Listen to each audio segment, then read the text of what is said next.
Texans are taking on the Colts on Saturday night. If they win, they're in the playoffs. If they lose, the Colts go to the playoffs. Couldn't be any simpler than that. You don't have to go to your ESPN playoff calculator. There's a chance they could win the division championship too. Let's just keep our eyes on the prize. This game, 1 week. DeMeco would tell us don't look ahead. DeMeco spoke to the media. He was asked about the challenges that Gardner Minshew can pose. Right, you see Gardner playing much more comfortable. Right, he's had a ton of reps, so with those reps has come experience, and he's more comfortable. All right, operating the offense. You can tell the offense, Shane, they trust him with the football. He does a good job of getting rid of the ball fairly quickly. Right, and he knows exactly where he's going with the football. When he hits his back foot, he knows exactly where he's going with the football. He doesn't make many bad decisions with the football. He protects the ball well. So it's going to be a challenge. You have to be disciplined. For us defensively, right, you have to be disciplined. We have to tackle well in space because the ball is out so quick. Guys have to swarm. We have to tackle well in space because of all of the quick passing game. Okay, the quick passing game. This is huge with Michael Pittman specifically, the receiver Michael Pittman for the Colts. He gets a lot of first read targets where that is just Minshew's back, it's over the middle or a quick out to Pittman, and they're really lethal with it. He's had over 100 targets where he's the first read. The Texans are not so hot at defending the first read. They're really, really good at what DeMeco is talking about, rallying to the ball. So they're good at that. They're going to concede some to Pittman, I think, and it's just a matter of getting to it and not allowing the run after the catch. Gardner Minshew also does run a lot of RPOs. I'm a bit nervous about the stress that can put on the linebackers, on the safeties. Not always that great at figuring out run versus pass, and they seem to prefer playing the run more so than play action because they give up a lot of explosives in play action. Alec Pierce, the other receiver, he can be very lethal deep, and he torched the Raiders last week. So these are the concerns. Those quick first read throws to Pittman, the play action as it is every week, a concern with the Texans. Next, he was asked about what he's seen from running back Jonathan Taylor. Jonathan, a really dynamic player. And you talk about a guy who, the way he runs the ball, he just continues to stay after it. You can't think that one guy is going to get him down. Right? He's going to continue to move forward, continue to run his feet. He's a very tough runner, physical runner, also has the speed, just dynamic player in all phases. In the passing game, when they're getting the ball out to him on checkdowns, he's able to turn those checkdowns into explosive pass plays for them. And so when it comes to that, like, as a defense, guys have to be in position. You have to be ready to tackle him because he is a physical player, and it's knowing it's not going to take just one guy to get Jonathan down because he's such a strong runner. Right? It's going to take everybody. So you remember Jonathan Taylor had the hold out, hold in, injury issues, all that weirdness at the beginning of the season. Got off to a slow start, has been banged up. They've steadily increased his volume. Last week he had 96 yards and a touchdown, averaged close to 5 yards per carry, over 4.5 yards per carry. He's looking a lot more like himself. I don't want the Texans to be the team that all of a sudden he busts out on. The Texans have been very, very good at limiting explosive runs. They're the sixth best in the league at limiting explosive runs. Not so great at limiting explosive passes, but good at limiting explosive runs. And you'll remember they were not good at it in the first game versus the Colts. I mean, Anthony Richardson himself had 2 touchdown runs where he ran like a total of 50, 55 yards on those 2 runs and didn't get touched at all. And Zach Moss went off on the Texans. Moss is banged up. Jonathan Taylor is being increasingly getting better. They might just hit him with volume in this game, even if he doesn't have any big hitters. But that's the focal point, the run game, the play action. Gardner Minshew can hurt you. He doesn't do it consistently from week to week, but if this is the game where he decides to go off, you got to be on your P's and Q's with all these guys. Okay, next he was asked about what stands out about the Colts defense. Coach Bradley has done a great job with that defense. They're well coached, great scheme, and it starts with their defensive line, right? They're 2 interior defensive linemen, right? They're the ones who make everything run, right? And they're 2 really great players on the inside, and we have our hands full with them, right? But that's how and they have a lot of young players, talented players in the back end. Those guys play fast. They fly around, right? They play together. They know exactly where they're supposed to be. So they do a really good job with their scheme and just being very sound in their scheme. So they've not been a great defense statistically. I'm sorry to leave you like that, DeMeco. Hold on, let me get you There we go. That's better. They have not been a great scheme statistically, but they do sack the quarterback and they get tackles for a loss. Grover Stewart, when he's in there, makes a big difference. Everybody plays better and plays more behind the line of scrimmage defensively when Grover Stewart is in there. They lost Julian Blackmon to injury. Shaq Leonard got released earlier this year. He hadn't been playing up to his old standards. I mean, Zaire Franklin's really, really good, but he was productive for them. But they're not good versus the run, but they're capable of killing a drive with a big play in the backfield. So that's something the Texans have gotten better at with their offensive line. The run game has improved. That is an opportunity area on offense. And then the secondary, banged up and shuffled around. There's areas of opportunity there. CJ last week played it conservatively and never really had to push the ball downfield because it was that kind of game.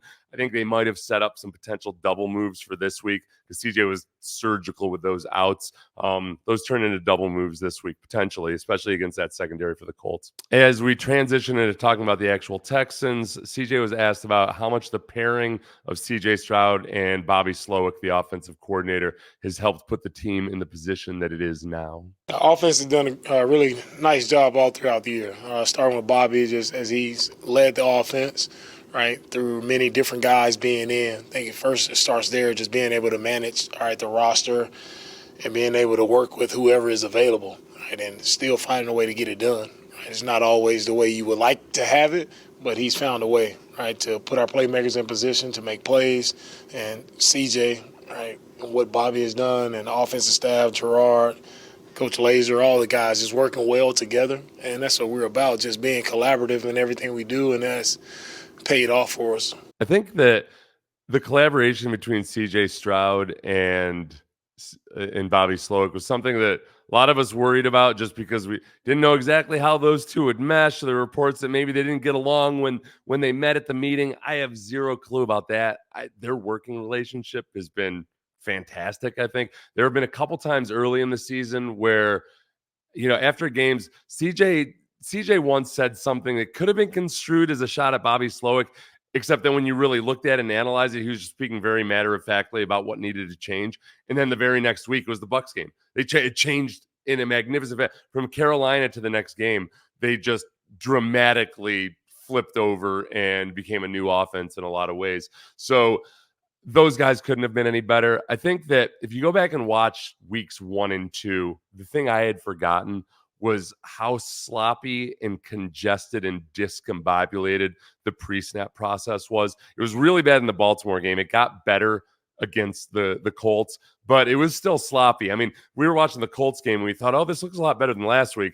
I go and watch the Colts game, and pre-snap, there was a lot of frantically trying to get everybody lined up. So Bobby Slowick, pulled it back a little. First-time coordinators always try to do too much too soon, and they figured it out. I think the biggest complaint I hear about Bobby Slowick, and one that I've shared at various times this year, is his dogged commitment to the run game. And this is how it happens all the time: is an offensive coordinator commits to the run game, even though the run game isn't working. Play action is working great because the defense doesn't care if the run game is actually working or not. Linebackers see run, they want to tackle the run. And if you're committed to it, it works. It helps if you're getting good down and distances because you're running the ball well, but it's not absolutely essential to get people to bite on the play action. So that part of it was productive. And then the other side of it is, look, they've started running the ball a lot better. And in this playoff environment, whether you want to believe the old belief or you're more analytically minded that you got to be able to run the ball in the playoffs, I think for this team, they got to be able to run the ball in the playoffs.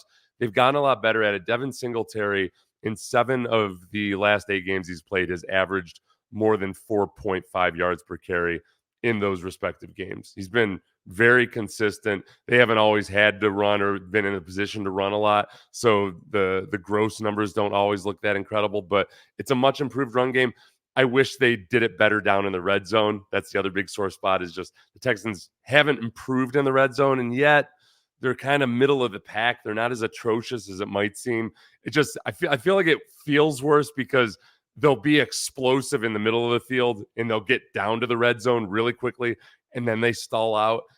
eventually at some point they got to get the run game going, and hopefully that comes soon, really soon. The real run game down in the red zone. It's one thing to run between the 20s, but down in the red zone inside the 20. Next, he was asked about how much he feels this team has grown since the first game against the Colts.